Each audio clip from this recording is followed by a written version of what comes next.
The road into Fairbridge curved through pine-covered hills dusted in snow. A forgotten town hidden behind mountains and secrets. Sasha Grayson leaned forward in her rental car, voice recorder balanced on the dash, capturing ambient sounds for her intro. "This is Sasha Grayson." She spoke calmly into her mic. "And in this forgotten town, 15 winters ago, a boy named Lucas Vale vanished without a trace. No suspects, no leads, no closure, until now." She killed the engine in front of a small Airbnb, unpacked only what she needed: laptop, hard drives, microphone, and a sealed manila envelope labeled Eli Mercer. The town hadn't changed since the last time she'd seen it, which was the point. Sasha wasn't here to visit family or chase nostalgia. She was here for answers. She met Eli Mercer that afternoon in his cabin at the forest's edge. The place was layered in quiet shelves of vintage reel-to-reel recorders, mismatched soundproofing foam, and a humming computer system tucked behind acoustic panels. He looked older than she'd expected, but sharp, suspicious, his voice low and rough. "You're not the first to come asking," he said, waving her toward the chair opposite him. "But you're the first with a mic." "You knew Lucas," she replied, hitting record. "I knew his voice," he corrected. "He came to my door once, said someone was after him. Looked terrified, said he'd seen something he shouldn't have.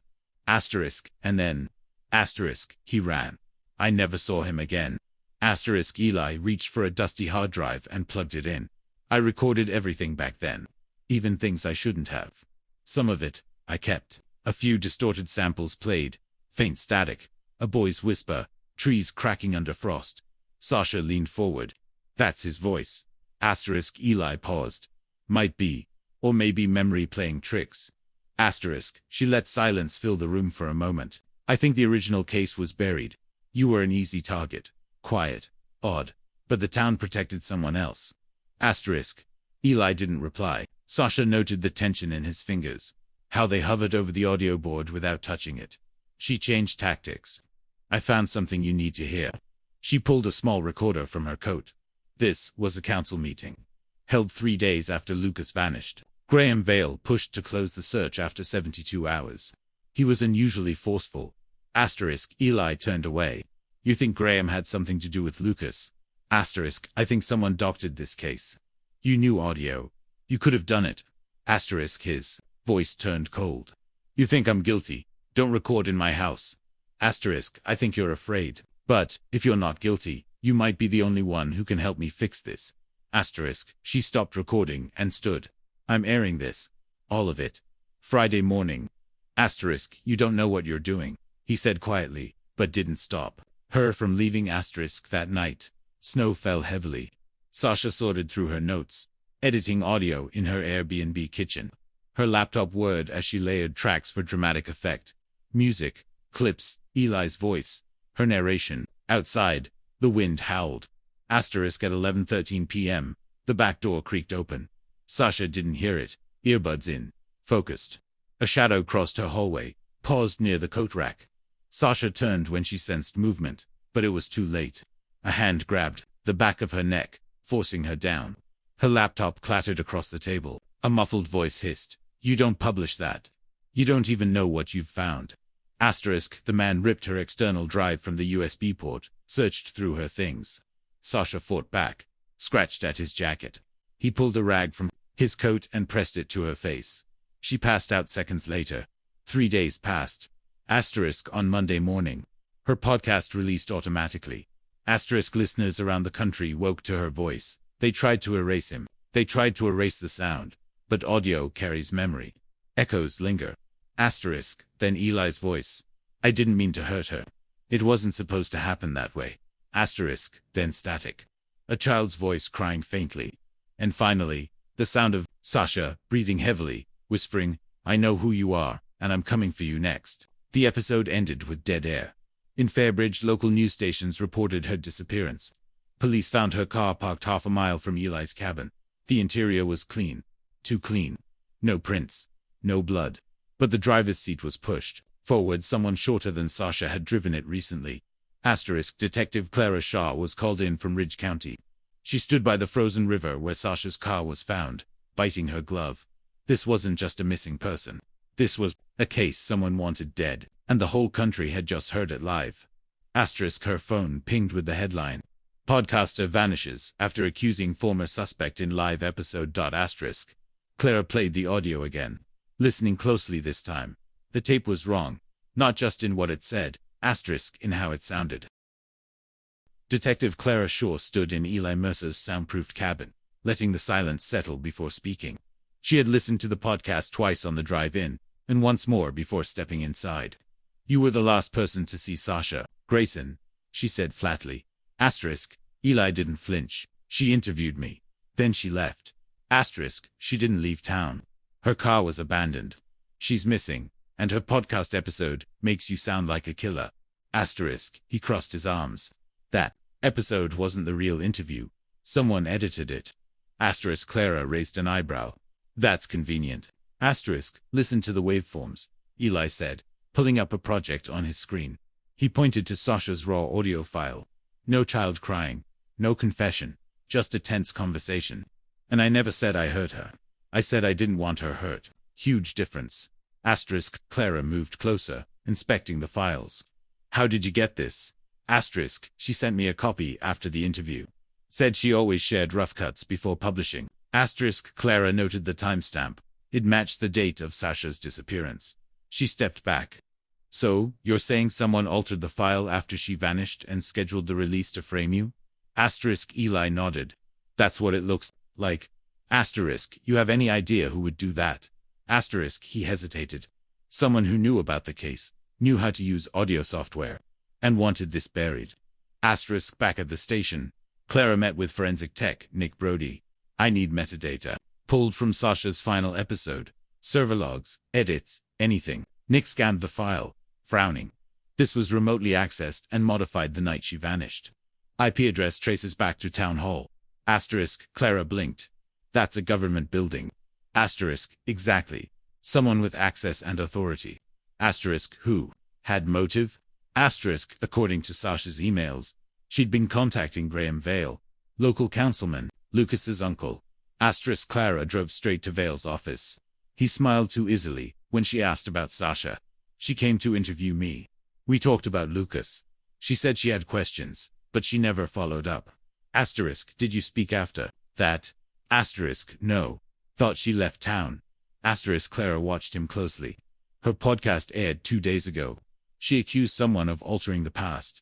Asterisk. People love conspiracy. Doesn't make it true. Asterisk. She left without pressing further. Instinct told her Graham was hiding something. She returned to Sasha's Airbnb. The place had already been processed, but Clara asked for the key to recheck it alone. She searched beneath floorboards, drawers, shelves. In the vent under the desk, she found a flash drive taped to the inside. It was labeled failsafe, asterisk, plugged into her laptop. It held folders of research, interviews, local maps, raw audio files, including one marked council_meeting_transcript. Clara hit play. Graham Vale's voice came through, tense and firm. We shut it down after 3 days. No need to stir panic. It's over. Another voice replied. But the boy's still missing. Graham responded. Not our concern anymore. Asterisk. Clara bookmarked the file and called Nick. Can you match voice samples from the council meeting to the edits in Sasha's podcast? Asterisk. An hour later, Nick confirmed it. Same voice. Graham's words were chopped and rearranged to sound like Eli. That whole confession is fake. Asterisk. Clara exhaled slowly. Someone with editing skills and motive. That narrows it down. Asterisk. She returned to Eli's cabin. You were right. The audio was tampered with. Graham's voice was spliced into your interview. Asterisk. Eli nodded once. Then we both know where this goes. Asterisk. Clara studied him. Why didn't you tell the full truth before? Asterisk. He hesitated, then said, because the night Lucas disappeared, he came to me again. I recorded it. He said someone in his family was hurting him. Then he vanished into the woods. I searched. I called the sheriff anonymously. But when I realized who he meant, I stayed quiet. Asterisk. Clara's jaw tightened. You think Graham was involved back then, too? Asterisk. I think Sasha figured that out. And someone made sure she wouldn't tell anyone else. Asterisk. Clara asked for the original recording. Eli handed over a drive. It's grainy, but it's real. At the precinct, she played it privately. Lucas's voice, thin and afraid. Uncle Graham said I had to keep quiet, but I don't want to. I want to go away. Somewhere safe. Then, heavy breathing. Footsteps crunching snow. Then silence. Clara stared at the screen, pulse rising. She wasn't just chasing a missing woman. She was reopening a cold case no one wanted solved. The flash drive Sasha left behind contained more than Clara expected. Alongside raw recordings and town documents were scanned letters, anonymous tips, and a list titled, Buried Leads. Clara read each entry, noting recurring names, with Graham Vale always circled in red. One document listed a warehouse once owned by Vale's brother now abandoned.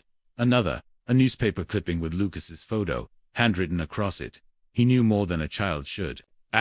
Clara returned to Nick with the council meeting clip and asked him to analyze background noise from the podcast episode again.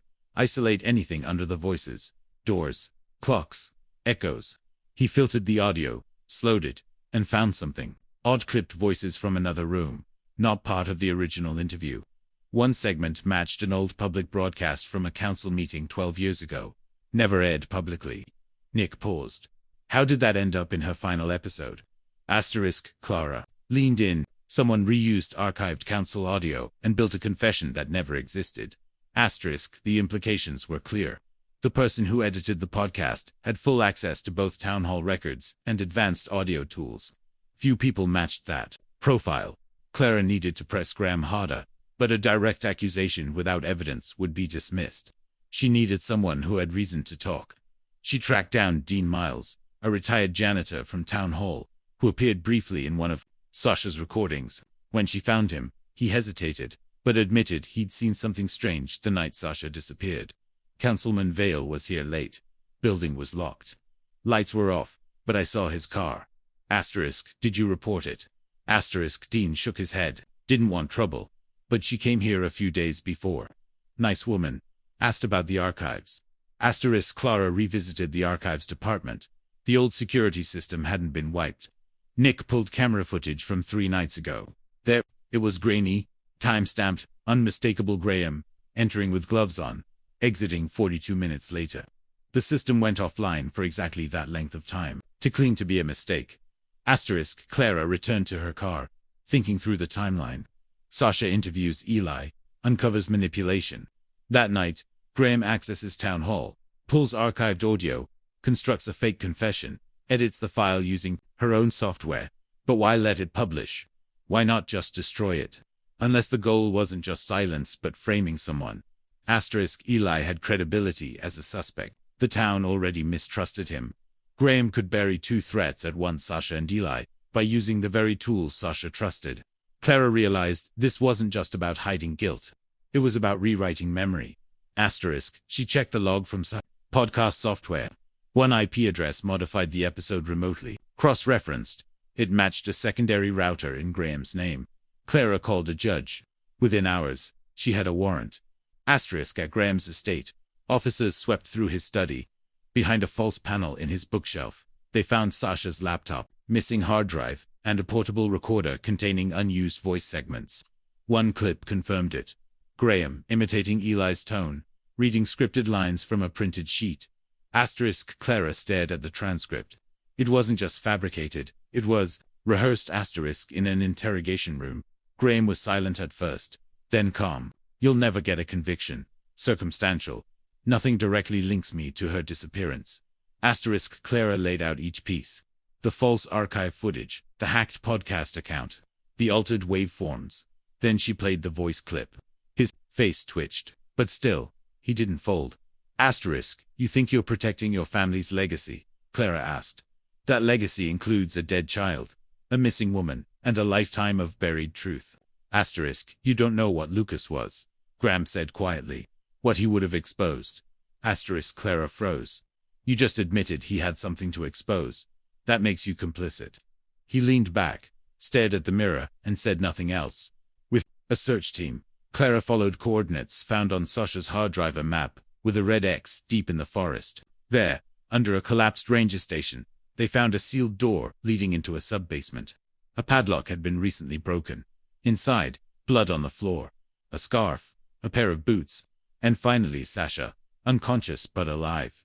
Asterisk, she had been left there to die, but the cold had slowed her body's shutdown. Paramedics revived her. Her first words were hoarse. He was going to make it look like I vanished. But he couldn't delete the truth fast enough. Asterisk, back at the station. Clara sat across from Eli. She's safe. She survived. Asterisk, he nodded, eyes lowered. Then she'd tell the world what really happened. Asterisk, she already did, Clara said. We just had to listen closely.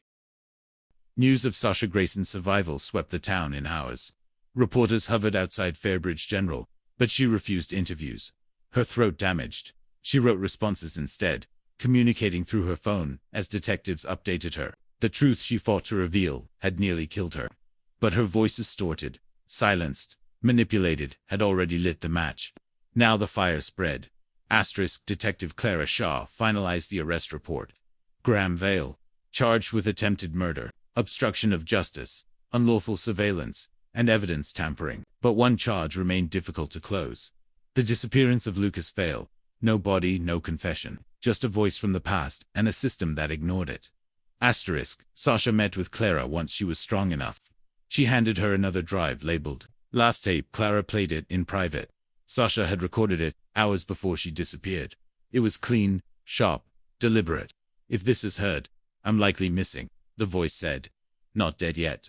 And if I've vanished, the man behind it is Graham Vale. Because I know what happened to Lucas. Asterisk, she detailed how Lucas had been documenting his uncle's private meetings, hiding a cheap recorder in Graham's office. Sasha found the original device at a pawnshop weeks before, tipped off by an anonymous online source. On it was Lucas's voice confronting someone. Panicked fear, a scuffle, then silence. No direct name, but context made it obvious. Sasha sent the recording to 3 journalists as insurance, time-stamped and sealed. Set to release only if she didn't cancel within 3 days. Now, it released. The world heard Lucas whispering, I saw what you did. I'm not scared. If you hurt me, it'll be proof you're guilty. Asterisk, that clip, followed by the silence of a child knowing he was being hunted, became national headline material. Asterisk, the court of public opinion turned brutal. Graham's legal team scrambled, claiming evidence was circumstantial, but with forensic audio specialists validating the date, and metadata from the pawned recorder confirming ownership. A grand jury indicted him within a week. Asterisk, still, no body meant no closure, until Eli Mercer made one final choice. Asterisk, he arrived at Clara's office, pale, exhausted. I didn't know what to do with it, he said. Back then, I thought hiding it would end the pain. Asterisk, he handed her a single cassette, wrapped in cloth. It contained audio from the night Lucas vanished. Eli had found the boy after he'd fled, taken him in. They spoke. Lucas cried. Then he said he couldn't stay. If I don't go back, he'll find someone else to hurt, he said. It has to stop with me. Eli watched him disappear into the woods, never seeing him again. I searched, Eli said, but I was afraid if I told anyone, they'd blame me. I was the weird guy with tapes. Asterisk, Clara sent a search crew back into the forest with the recording as guidance. The tape contained ambient cues, calls, distant water, a train horn. Using these markers, they narrowed down Lucas's last known location. Near the old mineshaft behind the ranger station, beneath a rock slit, they unearthed bones confirmed by dental records as Lucas Vale. Asterisk, 15 years of silence, ended with a child's voice and a broken cassette. Asterisk, Clara stood over the burial site, wind biting, case files clutched in hand. Sasha joined her days later, walking slowly, scarred but resolute. He never had a voice they listened to, she whispered. But now, millions have. Asterisk. The final episode of Sasha's podcast, released the following week. It didn't dramatize or accuse. It documented facts, recordings, dates, expert opinions. Then, finally, Lucas's voice one last time. Asterisk, the ending held no music, no narration. Asterisk, only Sasha's raw words. Justice doesn't wait for a body. It waits for proof. For someone to believe the silence means something. Asterisk, Eli Mercer left town quietly after the trial began. No charges. His evidence had helped too much, and his silence was punished enough by conscience. Clara received a postcard weeks later. No return address. It read, "Thank you for letting sound speak when no one else would." Asterisk, Graham Vale was denied bail. His lawyers fought to dismiss the audio as manipulated again. But the chain of custody. Sasha's investigation Clara's verification. Eli's final tape left little doubt. He remained stone-faced throughout the trial. The town of Fairbridge changed, if only slightly. The council resigned under public pressure. New elections were held. A plaque was installed outside the ranger station, in memory of Lucas Vale. Lost, not forgotten. Heard, at last. Sasha Grayson returned to podcasting months later. Her new show was called Echoes That Remain. In the trailer, she didn't speak. She played a sequence of sounds, the crunch of forest underfoot, static between two sentences, a child's breath caught in fear, then a single line in her voice. The truth has a frequency. You just have to tune in.